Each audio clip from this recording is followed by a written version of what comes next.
ದೆಹಲಿ ಏರ್ಪೋರ್ಟ್ನಲ್ಲಿ ಬೆಂಕಿ ಅವಘಡ ಸಂಭವಿಸಿದೆ.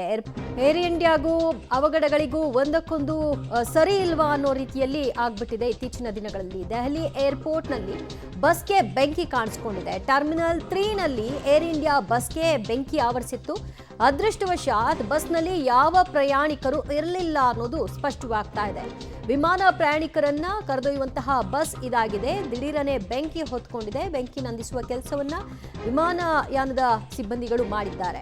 ಬೆಂಕಿ ಆಕಸ್ಮಿಕದಲ್ಲಿ ಯಾವುದೇ ಪ್ರಾಣಾಪಾಯ ಆಗಿಲ್ಲ ಅನ್ನೋದರ ಬಗ್ಗೆ ಕೂಡ ರಿಪೋರ್ಟ್ ಸಿಗ್ತಾ ಇದೆ. ಆದರೆ ಬಸ್ಗೆ ಬೆಂಕಿ ಹೊತ್ತಿದ್ದಾದ್ರೂ ಹೇಗೆ ಅನ್ನುವಂತಹ ಪ್ರಶ್ನೆಗೆ ಈಗ ಉತ್ತರವನ್ನ ಹುಡುಕಬೇಕಾಗಿದೆ. ಇದು ಟರ್ಮಿನಲ್ 3 ನಲ್ಲಿ ಕಂಡುಬಂದಂತಹ ದೃಶ್ಯ. ಸಾಮಾನ್ಯವಾಗಿ ವಿಮಾನದ ಬಳಿ ಕರೆದುಕೊಂಡು ಹೋಗುವಂತಹ ಬಸ್ ಪ್ರಯಾಣಿಕರನ್ನ ಅಲ್ಲಿ ನಿಂತಿತ್ತಷ್ಟೇ ಆ ಹೊತ್ತಿಗಾಗಲೇ ಬೆಂಕಿ ಕಾಣಿಸ್ಕೊಂಡಿತ್ತು. ಇಮಿಡಿಯೇಟ್ ಆಗಿ ಅದನ್ನ ನಂದಿಸುವ ಕೆಲಸವನ್ನ ಸಿಬ್ಬಂದಿಗಳು ಮಾಡಿದ್ದಾರೆ. ಮತ್ತು ಆ ಹೊತ್ತಿನಲ್ಲಿ ಆ ಬಸ್ನಲ್ಲಿ ಯಾರು ಕೂಡ ಪ್ರಯಾಣಿಸ್ತಿರಲಿಲ್ಲ ಅನ್ನೋದು ಕೂಡ ಒಂದು ರೀತಿ ಅಚ್ಚರಿ ಮತ್ತು ಮಿರಾಕಲ್ ಅಂತ ಹೇಳ್ಬೋದು. ಬೆಂಕಿ ಆಕಸ್ಮಿಕದಲ್ಲಿ ಯಾವುದೇ ಪ್ರಾಣಹಾನಿಯಾಗಿಲ್ಲ ಅಂತ ಏರ್ ಇಂಡಿಯಾ ಸ್ಪಷ್ಟನೆ ಕೊಡ್ತಾ ಇದೆ. ಏರ್ ಇಂಡಿಯಾದ ವಿಮಾನಗಳ ದುರಂತಗಳ ಸರಣಿಯನ್ನ ನೋಡಿದ್ದೀವಿ. ಇದರ ಬೆನ್ನಲ್ಲೇ ಈಗ ಬಸ್ ದುರಂತ.